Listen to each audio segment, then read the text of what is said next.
The climate is breaking down all around us, but we're really not acting like it, economically and politically. At the same time that we're considering plans like the Green New Deal, we're also considering building dozens or hundreds of coal-fired power plants here in the US and around the world. But can the world sustain that sort of new investment in dirty fuel?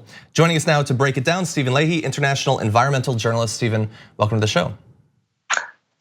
Thanks, Sean. It's great to be here. Glad to have you here. And I enjoyed your recent article in National Geographic about a new study on what it could mean if we do go forward with building more of these coal-fired power plants. Can you tell us a little bit about what that study found? The study found if we continue building more fossil fuel plants, we have no chance of getting to the agreed on climate target of 1.5 Celsius of global warming.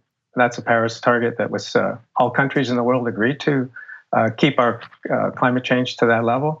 In fact, we'll probably end up at 2 degrees if we keep building fossil fuel plants. And on this show, we talk about what that threshold would mean, but just in case anyone's tuning in for the first time, what would a world be like in which we had heated 2 degrees or higher?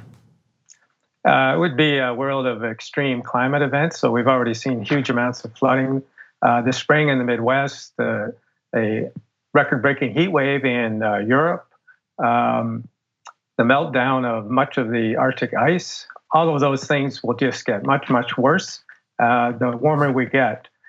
So we're looking at famines, natural disasters where hundreds of thousands of people will be homeless. It's a chaotic, unpleasant world that nobody wants to live in. So in this analysis and from your point of view, is there any path forward to limiting the heating to 1.5 degrees or less where we are building many more of these coal-fired power plants? No, it can't be done at this point. We don't have the technology to take carbon out of the fossil fuel that we're using right now. So the only way at this point is for us to stop building more things that use fossil fuel. And the prospect of shutting down hundreds or thousands of these plants, it seems like it would probably be politically difficult to do that. Do you envision a big battle if someone were to propose moving in that direction? And if so, how soon could we begin to do that and have alternative power to switch to? Well, first of all, we already have alternative, like solar and wind, and they're already cost competitive with things like coal. So solar and wind, along with some battery storage, can easily compete now with coal. It's still going to be a big transition. Take a country like Germany, which is very green in many respects. They're having a hard time shutting down their coal mines, and they have some of the dirtiest coal in the world. But the coal industry is quite influential there. But they are actually slowly but surely shutting it down.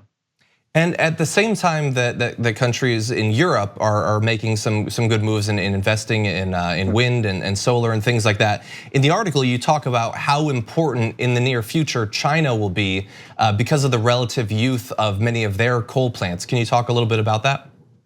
Yeah, China, of course, has come to the industrial age a little bit later than the rest of us, and so to do so, they built an enormous number of coal power plants just in the last couple of decades.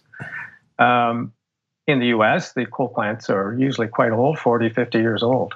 In China, they're 10 to 20 years old. So those things are going to have to be shut down earlier than their life expectancy would be if China and the rest of the world wants to have a livable climate. And does it seem like that might be a likelihood that China could be convinced to, in the next 10 or 15 or 20 years, transition away from these coal plants, even though they would still have lifespan after that point? Yeah, I think China is definitely one country where this could happen faster than anywhere else. For one thing, they're already the biggest manufacturer of solar panels in the world.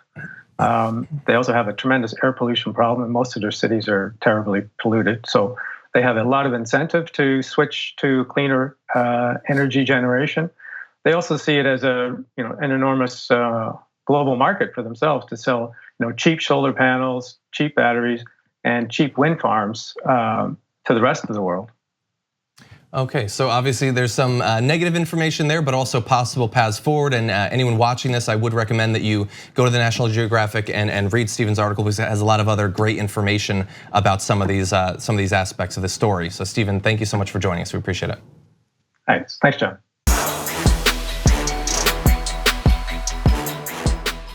Here on the Damage Report, we talk a lot about the big banks and their ways of getting rich off the poor. They saturate the market, but there are other options. And I've got info on a socially and environmentally responsible financial institution that has no ATM fees, gives you cash back on every purchase. They even commit 10% of their earnings to charity. It's called Aspiration, and if you go to aspiration.com/TYT to sign up, you'll get these perks, and that's more money to spend or to save or to spend. Just treat yourself.